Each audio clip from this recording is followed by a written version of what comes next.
can. Now they can. Oh my right? God. But I'm Hello, only people. cropped and stuff. What the heck, man? Holy cow. What am I even doing around here, you know?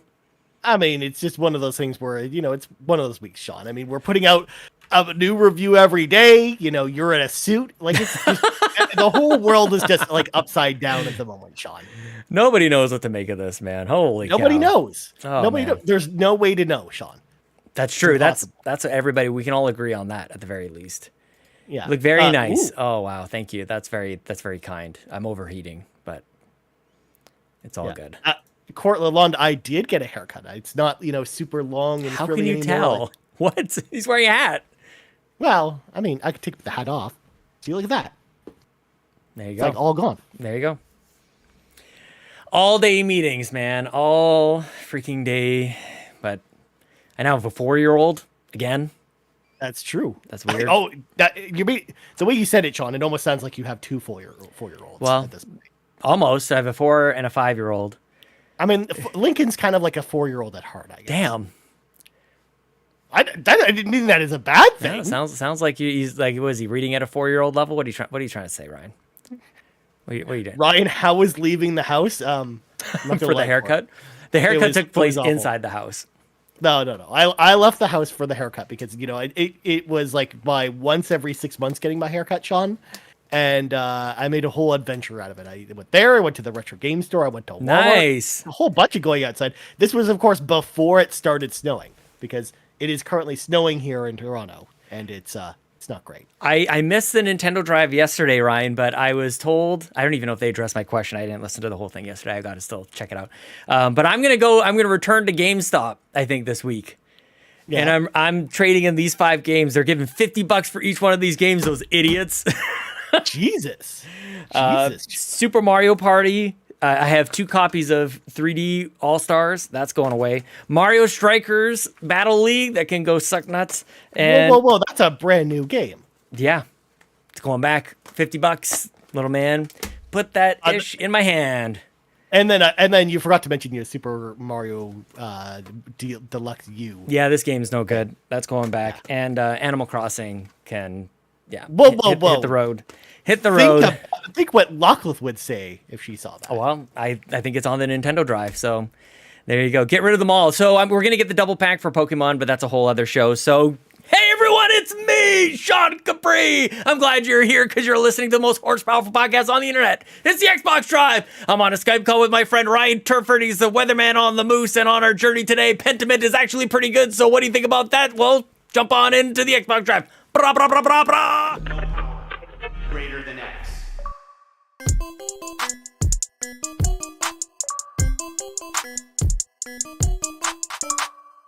I'm in rare form today, Ryan Turford. I'm ready to go. I missed the Nintendo Drive, so you get me this week on the Xbox Drive. What are you doing? How are you doing, my friend? I'm doing well. First of all, I'm just basking in Sean Capri's, podcast energy over here. Mm-hmm. I'm glad at least, basking it. One of us is bringing the hype because my sinuses are going crazy, Sean, because the weather is all over the place here in Toronto. So my body just doesn't know what to do with itself. Your body's not ready? Is that what you're trying to say? It is not ready. It was not ready for it to be 20 degrees outside 2 days ago. And then it's now like -5 and snowing. Here's the thing, we have a lot of people listening from all over the world, including the United States of America, who they don't do Celsius.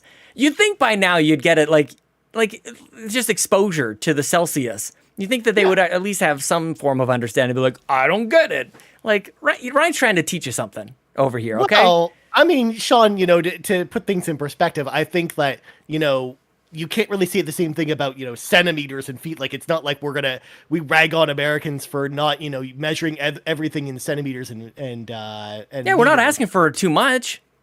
Yeah. We're just or kilograms. Like, we're not asking for, Americans to weigh themselves in kilograms. I don't even weigh myself in kilograms. No. Although that would be better. The number would be smaller. That'd be all right. Probably. Like, look how much weight I've lost. I weigh myself in kilograms now. Yeah, exactly.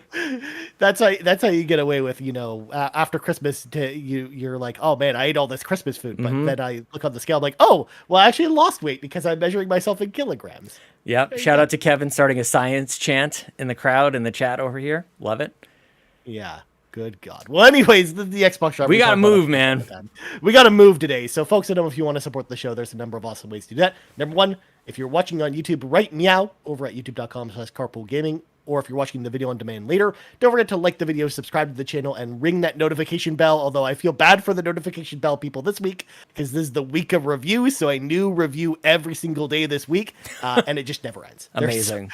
There are so many reviews, so keep an eye out on the YouTube channel. Also, if you're listening on audio feeds, don't forget to hit us with that subscription there as well, or rate us if you're listening on Apple Podcasts or Spotify. And then, last but not least, if you want the show a little bit early, or if you want some exclusive content, head over to our Patreon, patreon.com/carpoolgaming. Throw a little tip in the old tip jar, and out comes content. Well, without further ado, because like I said, we got to get moving. Let's grab our 8 tracks, pop them in. It is time for the playlist. No crazy banter here. We got to talk about the games we've been playing. So before I get to kind of the big Xbox release of this week, Sean, which I already did a review for this week, it's on the channel. I want to know what you played, because I know you played Call of Duty, for example. I know you played that campaign. Tell me about that. I beat it. I finished the campaign. Ryan, another example of why it's important to beat a game before you say this is what I think about it. Now, I'm not sure that anybody's really going to need or want to or make a case for putting out a review, having only played a third or half of a Call of Duty campaign. They're not all that long, but Call of Duty, Modern Warfare 2 campaign I have completed. It started out very, very strong, and my goodness gracious, Ryan, this thing completely falls off the tracks. It loses all of its strengths. I am so frustrated by this, because I was coming after IGN for their 6, and how dare they? Like, I obviously rushed this review and blah, blah, blah, because I was at the point where I was only a couple missions into this thing, and how could it go anywhere but great with this thing? And I'm not there, dude. Every mission is completely different, so that's cool. It's got variety, but the thing that I'm missing out of it is there's not like it's so stupid to compare it to this, but there's no like Normandy moment. There's no like, holy crap, we are at war moment. It's urban warfare, it's modern warfare, so I guess there's that. But like it relies too much, I think, on like splash more than immersive battle behavior. Like, it's not like, oh my gosh, I can't believe this is happening to me, and how am I going to overcome these odds and stuff. It's a lot of combat scenarios that you just end up finding yourselves in. The story is based around like 2 primary baddies, and both of them have terrible endings. Like laughable. I thought, like, there's no way that's the end of that guy. I can't believe like that was the boss battle. Like, that was that was, I feel like I look at like a game like Metal Gear Solid that came out like 30 years ago and went like, how is that just not the standard now? How do we not have these moments where you take this guy down and it is incredible? And there's 2 opportunities for Modern Warfare 2 to do this, and they miss on both of them. It's so lame. I would love to know, for the people who have beaten this, if they feel the same as me. But like, to me, the story is so. There's a turn that happens that's completely unearned, and I see Donnie Reese in the chat. I feel like I owe an apology directly to Donnie, because I know we really love this. But the moments that needed to hit, they just didn't. But the multiplayer is great. That is the one thing. I continue to play the multiplayer, and I think just overall it's worth it just for that. But man, I was disappointed with this. Really could have hit so hard. There's never a moment like, not even just the beach of Normandy, like, what about the ship from Modern Warfare 1, where like you're going in, you do the thing, and all of a sudden like that thing is coming down, you've got to race out and you jump out at the end. Like, there's not a moment like that, not in the whole thing. So I just thought it was a bit of a wasted opportunity, because Call of Duty should really just shake my bones in my experience with it. Yeah, it almost sounds like what you're kind of describing is the idea that it's like they're like, hey, everyone loves that all gillied up level in, the there is one of those Warfare. There is one of those in the game, but they're like, hey, let's kind of do levels like that are kind of like one-off things, rather than the D-Day level or the Stalingrad level from Call of Duty the original, which is still like one of the most memorable video games experiences I've ever had, where it's just like, well, you start the level and you either have a gun with no ammo, or you have an ammo with no gun, and you gotta, find resources while also dodging the bullets. Fire. It's the worst. Yeah. It's the worst final mission in a long time. Like, okay, there's 2 big roughed up dudes. You can't just like punch them in the face. You need to find something sharp. So they're going to be battling you. You're looking all over the place. And it just felt really disjointed. Donnie in the chat says, and he likes the Halo campaigns. I feel like the Halo campaigns do a wonderful job in throwing you in the middle of a battlefield, and it feels great and it flows.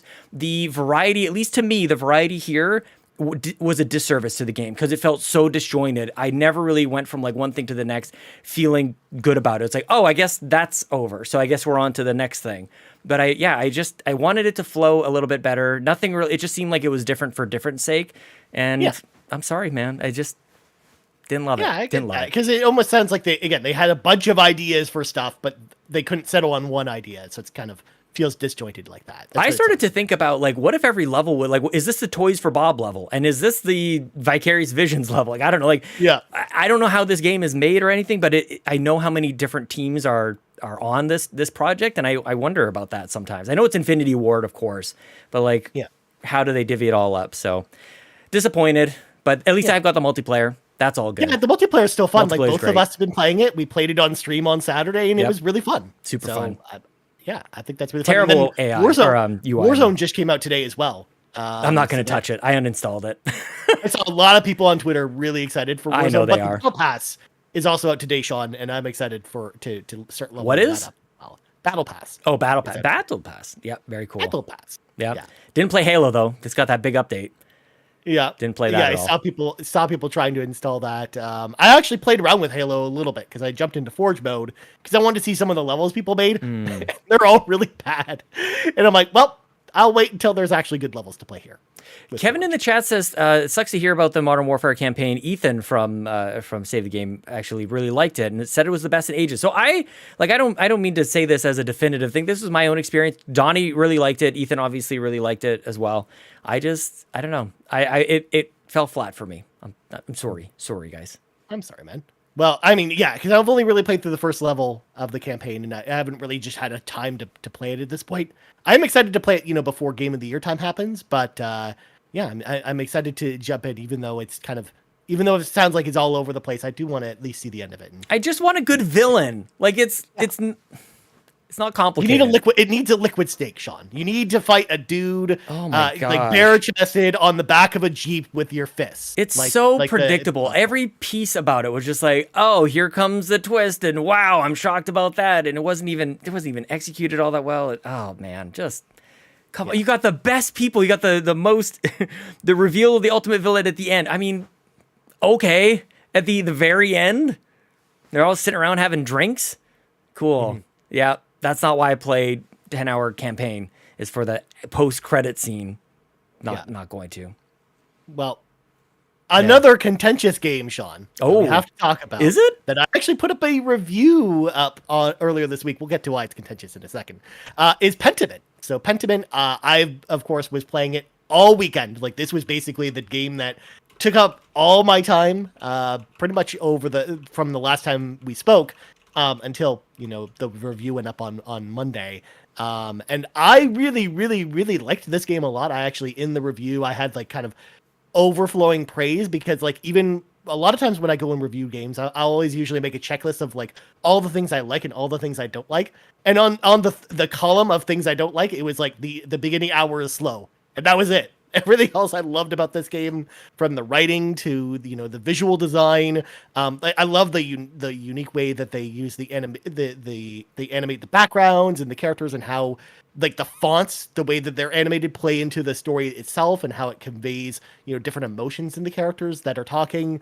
I just really, really enjoyed that game. It went on really, really long, like way more longer than I thought it was going to, because I thought I had only played it for like 20 hours, but then eventually there was an update for the game that allowed you to see the amount of time it took you to play it, and it actually took me 36 hours to finish. I did not expect that, although the Xbox dashboard timer only says I played the game for 10 hours for some reason. Interesting. So I don't know which to believe, but when I saw the 36-hour mark in game, I'm like, yeah, actually, you know what? That makes sense. That makes sense as to how much time I sunk into this game. But the reason why I mentioned this game is contentious, because I'm seeing a lot of people trying this game on Twitter, and they're like, yeah, I fell asleep 20 minutes into it, and I can't get past Don't bring Brock's comment into this.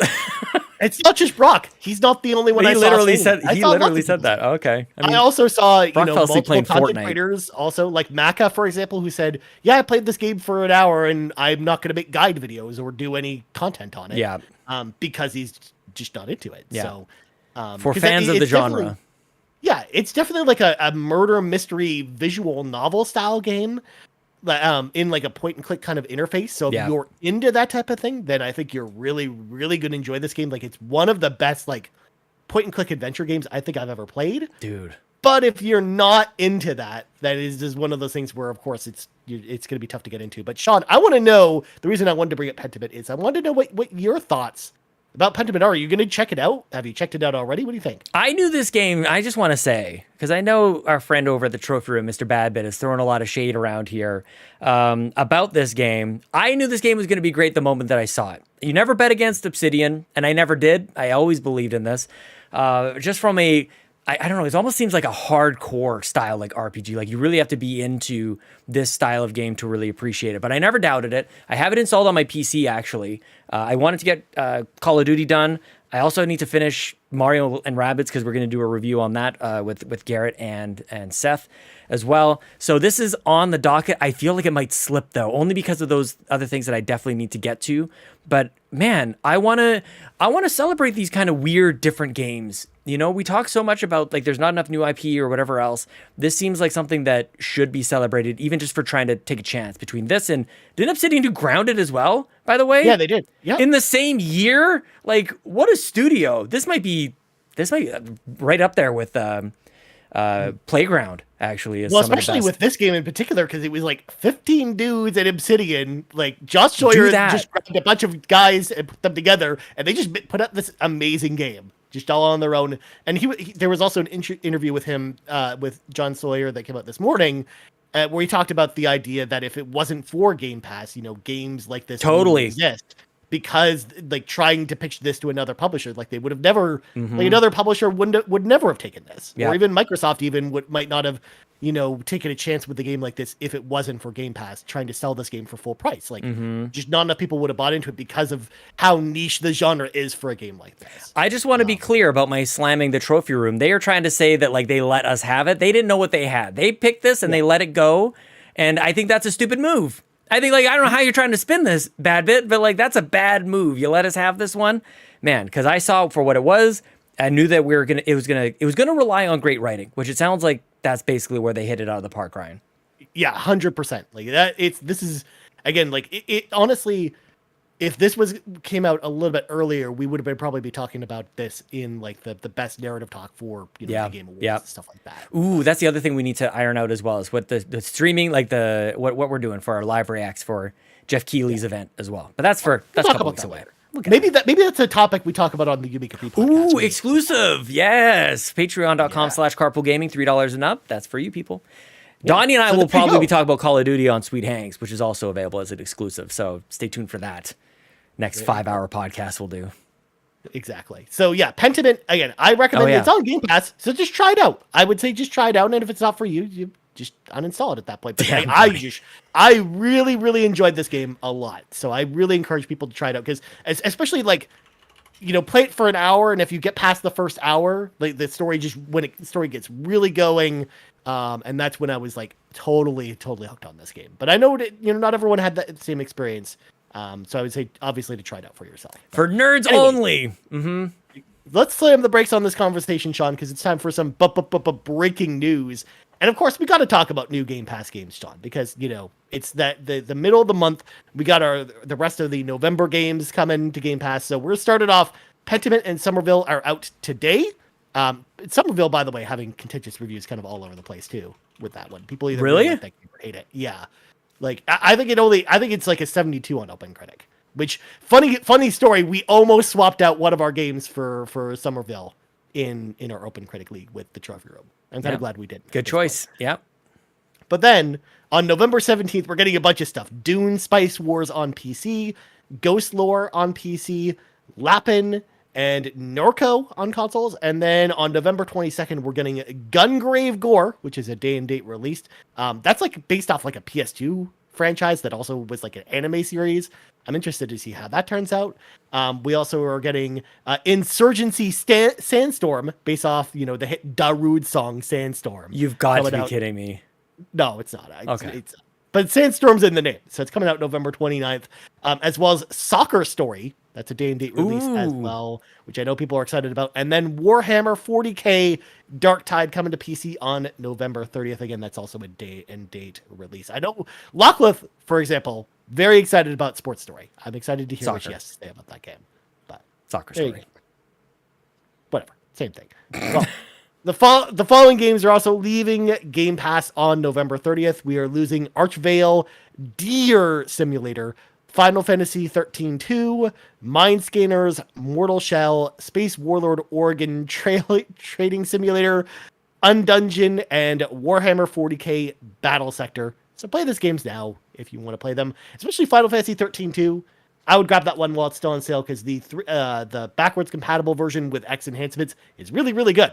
So I actually recommend checking that game out because it's actually a really good RPG. If you've ever played it. Sean, of course, is just like, fine. Oh no, There's too whatever many games will right I now. do without Final Fantasy 13 too? I guess I'll just cancel my Game Pass subscription, Ryan. I mean, at this point, Sean, I don't know why you'd even keep it at that point. Like you I think you're you right. need lightning in your life, okay? But anyways, moving on. It's time to talk about them Game Awards, Johnny. So the Game Oh. Awards have announced their nominees for Game of the Year. We're not, obviously their full list of nominees is on the website as well, so you can go check them out there. But we'll only talk about specifically the Game of the Year nominees. So we got A Plague Tale Requiem, Elden Ring, God of War Ragnarok, Horizon Forbidden West, Stray, and Xenoblade Chronicles 3. Now, before I ask you about this, Sean, the Muffin Mon, Kevin Ainsworth, has a question about this for us. And he asks, what games do y'all think got snubbed at the Game Awards? So before I let you answer, Sean, there's something I need to, put out here publicly. And the main reason why I'm actually not going to touch this subject with a 10-foot pole Ooh. is because we actually announced, because my workplace, the CBC, we actually recently announced that we are involved with voting on the Game Awards, and we're actually part of the voting panel. And as a result, I'm actually staying, clear of talking about specific questions like this one. So I will be deferring to you on this. I have my specific reasons for not going into it now. We'll talk about this at a later date. But for now, I just wanted to throw that out there for full transparency's sake. So I want to know, Sean, from you, first of all, what do you think of this list and what got snubbed?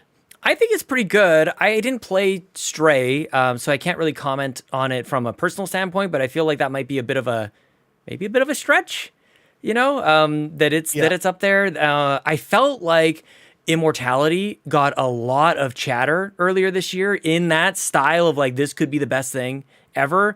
And it didn't, I don't know. It's obviously not as part of this group, but it's in. Yeah, it got nominated for Best Game Direction, Right. which is kind of like the tier right below Game of the Year, but not the Game of the Year award. Dancing around I feel like the obvious in chat is in here as well. Cult of the Lamb, like so great. And I didn't play Stray, but I feel like if I were to swap two things out from personal experience, like I would like to see Cult of the Lamb in there because I think that is one of the best games to come out in a very, very long time. I'm just scrolling through the list of games that I actually played this year, and I don't think anything else really comes to mind. Like, where's Triangle Strategy, by the way?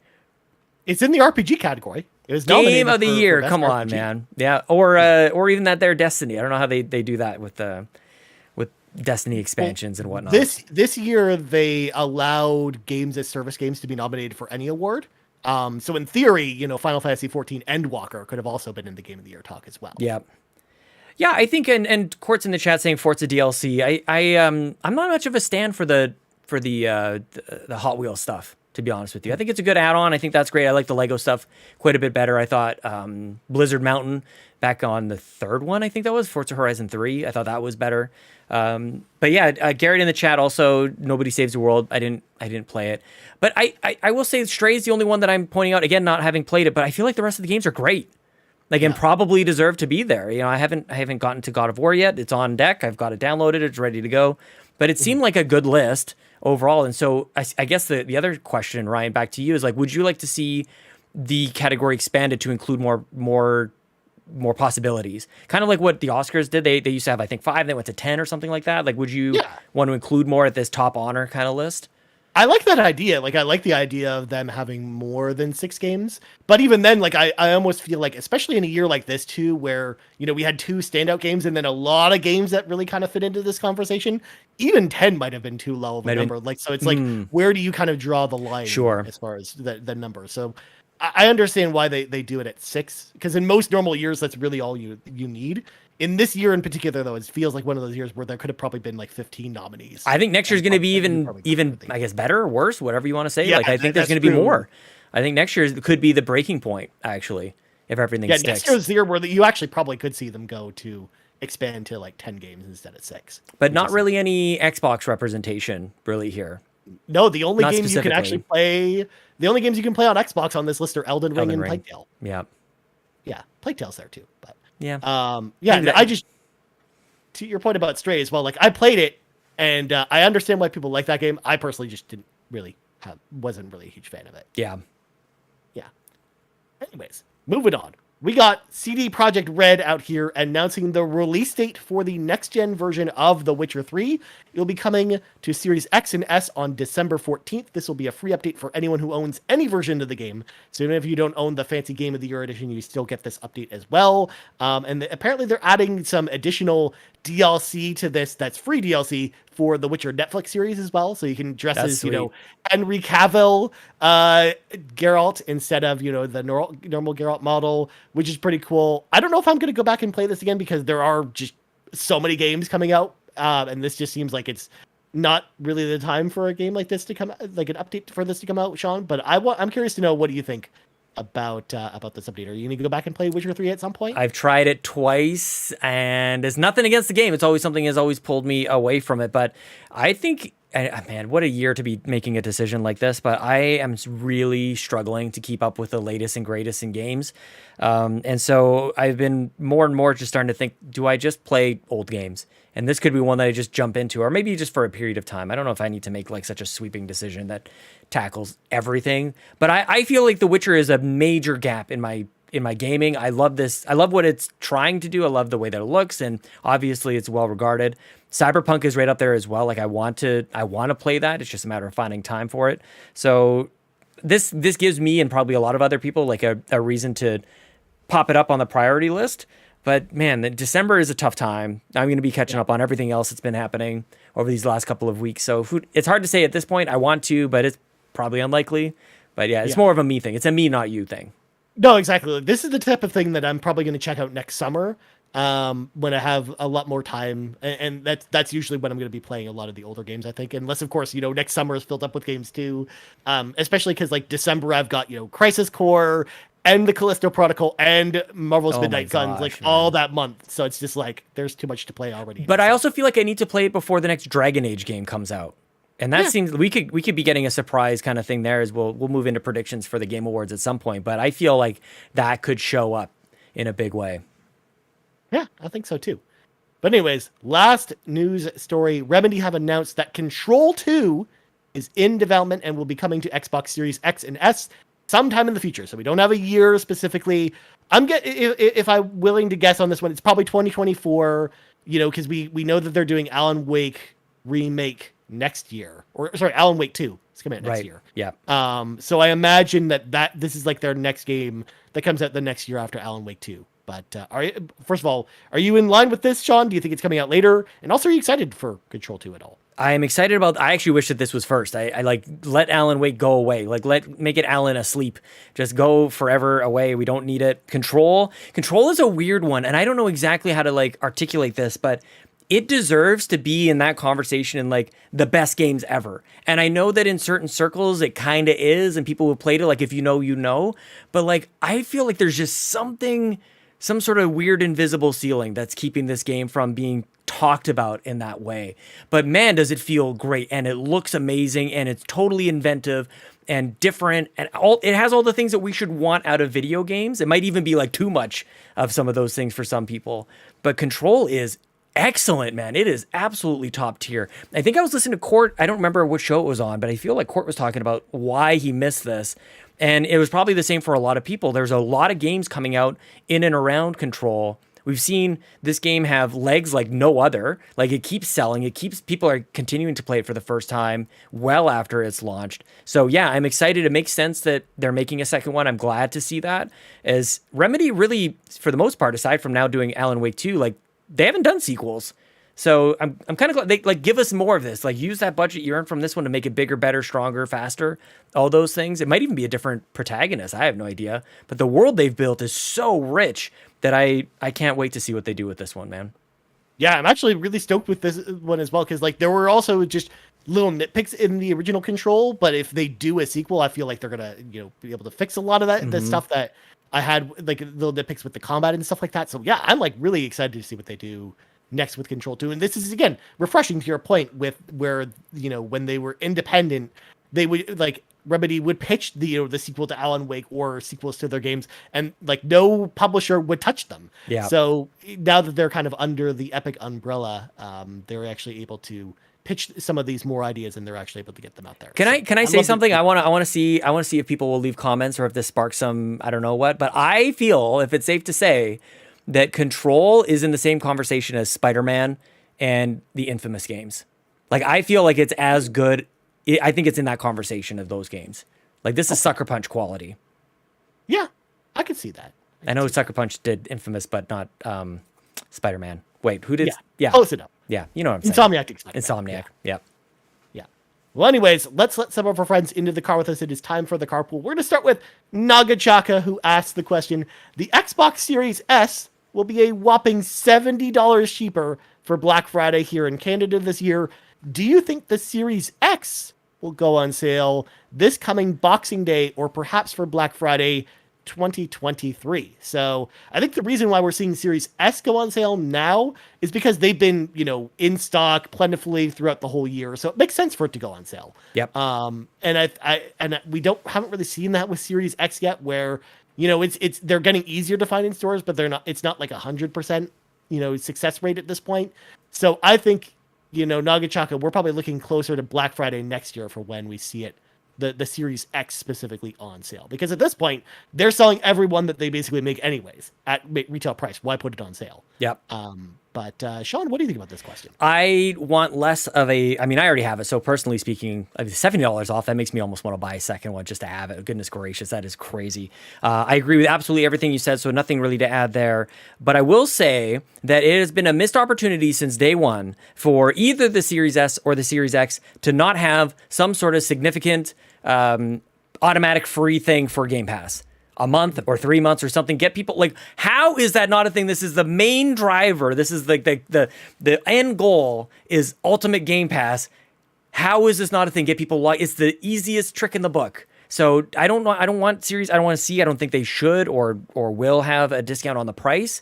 But start it now. Have a buy Series S and get 3 months or whatever with Game Pass, and then roll that into just this is what we do now. And we've seen that in the past. I feel like it was the One X had a price drop for the holidays, and then January it went up for like a week, and they're like, actually, we'll just make it that price because that seemed to work for us. So I want to see that, Ryan Turford. The hilarious thing about this, Sean, is that I actually remember that they actually have a new bundle for the Series S coming out. That they just announced on November 29th, and it has a bunch of free-to-play stuff in it, so Fortnite, Rocket League, and Fall Guys content, but no Game Pass. Why? They could have just done a Game Pass bundle instead. That is like there must be a reason. Like we can't be the only ones who've ever thought of this. It's not like they rolled this out and were like, oh, forgot to think about Game Pass. Like I just don't understand it. Why would they not want to get people at least started? And then even if they were to lapse, they could try to reactivate them somewhere down the line. Like, my God, Xbox. We're gonna have to start it if we were an Xbox show, Ryan Turford. We probably should. Just like Game Pass comes with everything. Oh my God. Yes, actually, that's a good point. Like, why doesn't it come with like games? Like, you buy Halo Infinite. Why doesn't it come with you remember you used to get like a 2-week trial for Xbox Live? Like, come on, man. God. Well, it's because they learned people will buy, the Fortnite bundle for a console that comes with V-Bucks instead of a game. They learn that that's the case, so they don't need to bundle a game with it. In fact, I think the only time I've seen, Xbox bundle a game with a console in a long time was, the Halo anniversary bundle that they did for Halo when Halo Infinite came out. Like, why isn't it coming with like Doritos and Mountain Dew? Like, why aren't you getting 2 weeks here and there? Just get started. Like, it's so baffling to me because it's the center of their entire strategy. So like, go balls to the wall with it. I don't even, especially with the commentary that I don't think we covered on this show, that Phil Spencer said that they're starting to see like a flattening. They're not seeing the growth that they saw. They feel like they've reached everybody. It's like, reach harder. You haven't done everything. You haven't unturned every single stone around you. I'm getting a little upset, Ryan Turford. My blood pressure. My God. Please don't. Come on, Phil Spencer. Aaron Greenberg, come on, man. You got to do this. Game Pass with can we just clip this? Aaron Greenberg, hi, Sean Capri, the Xbox Drive. I would really like to see Game Pass included with every single console you sell, Series S, Series X, put it in with games, give it to people with, like, get people buying Mountain Dew and Doritos, give them codes. Just get it out there, man. You did it with Xbox Live. Do it again. You can take over the world. I believe in you, you big, beautiful man. There. Also, don't forget to include a coupon for a personal pan pizza from Pizza Hut in there as well. I'll take it. Revenge did. People should be accidentally signing up for Game Pass at this point. Yeah, absolutely.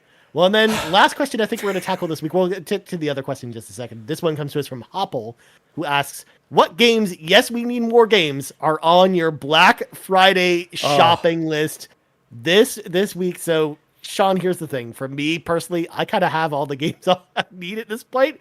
So I honestly, I don't think I have any games on my Black Friday shopping list. The only one I talked about in the RPG Cave, maybe you're looking at, is Pokemon Legends Arceus, but that's not on sale apparently. So I don't even think I'll pick that up at this point. So Sean, I turn the tables to you, my friend. What are you picking up any games Black Friday? The Blue Blur, my friend. Sonic Frontiers. I've seen it actually on sale already. Dude, I'm stupidly excited for this game. I don't understand it. Out of nowhere, I've become a bit of a Sonic fan, of just like Sonic in general. Like, I can't point to you to like the best Sonic game, or like, I don't have like a huge history with it. I adore the movies, and I watched the second one with my kids this past weekend, and we had a great time. I liked Sonic Colors quite a bit. Sonic Frontiers looks like it's just a fun game, and that's all I really want these days, is just something fun. Maybe that's why I shouldn't play Pentiment. I don't know if that game is screaming fun, but I mean, it is a video game. So Sonic Frontiers, top of the list. Teenage Mutant Ninja Turtles Cowabunga Collection, I think, was one that you pointed out earlier this year that really should be there for Black Friday. I saw that there's like a really good deal for TMNT. I think it's like half off at a lot of places. That's a good one. Oh, the other one I forgot to mention as well, the Atari 50th Anniversary Collection came out this week, and it's on sale for $10 off. I'm definitely picking that up. So that is one I am buying. Dude, I love this question so much. I feel terrible because I didn't prepare for it nearly enough. A lot of games are on Game Pass. Honestly, like, I do want to play Somerville. That's definitely something. What else have I missed? I could go for some Gotham Knights on Black Friday. I think I could see that. Sean, Saints Row and Soul Hackers just are waiting for you, Sean. They're both heavily on sale during Black Friday. Not necessary. Harvestella, I'm hearing cool things about. Harvestella is not the game I expected it to be, by the way. I was watching some people stream that, and that is totally different than what I was expecting. It's literally Final Fantasy with farming. I will be getting a new phone, and shout out to anybody. This is a public service announcement. I think I've discovered the new secret, Ryan Turford. My phone deal, which, we all sign contracts or whatever. We're on a cycle. My phone my contract doesn't expire until May. I am cutting the cord. I'm going to, whatever it takes, I guess I'll just pay the difference so that it's Black Friday every 2 years is when I'm going to get a new phone. Why haven't we all done this? That's a really good strategy. What, like, I'll take the hit this time, but then every 2 years, Black Friday, because Best Buy in Canada, if you buy it, not sponsored, by the way. We gotta start getting these spots sponsored. $150 gift card if you sign up with TELUS, and a 2-year deal with an iPhone 14 is what I'm going to be doing later on tonight, actually. So nice. Very excited about that. Chelsea and I, my wife, we're getting new phones. So that's our Black Friday strategy. And also probably new hard drives for my PC, Ryan. I need a larger NVMe, I think. I also kind of think I need a newer hard drive for my PS5 specifically. Because I have enough space on my Xbox, but my PS5 is really hurting for space right now. So I think I need to get an NVMe drive for it. So maybe a post-con and grab one of those. But then last question that we're not going to tackle this week. I knew we weren't going to have time for this one, Blaze Knight. But I want to at least give you the shout out here. Blaze Knight asks, it's time to plan a wedding. You and your significant other are getting married and you need an officiant, groomsman, bridesman, a ring bearer, and a flower child. However, they all need to come from games playable on Xbox. Who are you picking and why? We will actually be tackling that on next week's episode. It's a great question, but I know it's going to take us like 10 minutes to go through that. So we're kind of short on time and we'll do that next week. But before we go, Sean Plug's Scout. Garrett Bland mentioned in the chat Dying Light 2. That is indeed at the top of my list. And I will report back on this great Black Friday question because there's tons of end of year sales on Steam and everywhere else. So I'm going to be keeping track of all this stuff. It's all crazy. You can find me on Twitter at Sean Capri, at Sean Lake Connery, Capri like the pants, with the absolutely atrocious character, but beautifully illustrated profile picture. Thank you, Locklith. I think that's it. Check me out on We the GamerCast, which we went over the Extra Life experience with Justin Masson. We the GamerCast is a podcast that I do. I have sweet hangs with strangers from the internet that not nearly enough of you listen to. So please check it out. I never promote it here, but I just wanted to, I think we have a few more listeners over here. So check me out over there. If you like what I do, I have a couple other things to say on another podcast there. Absolutely, my friend. As for me, you can find me on Twitter at Ryan Turford. You can find us on Twitter at Carpool Gaming, on YouTube at youtube.com/Carpool Gaming, and on podcast services around the globe. So for Sean Capri, I'm Ryan Turford. This has been episode 266 of the Xbox Drive, and we out. Bye. Greater than X.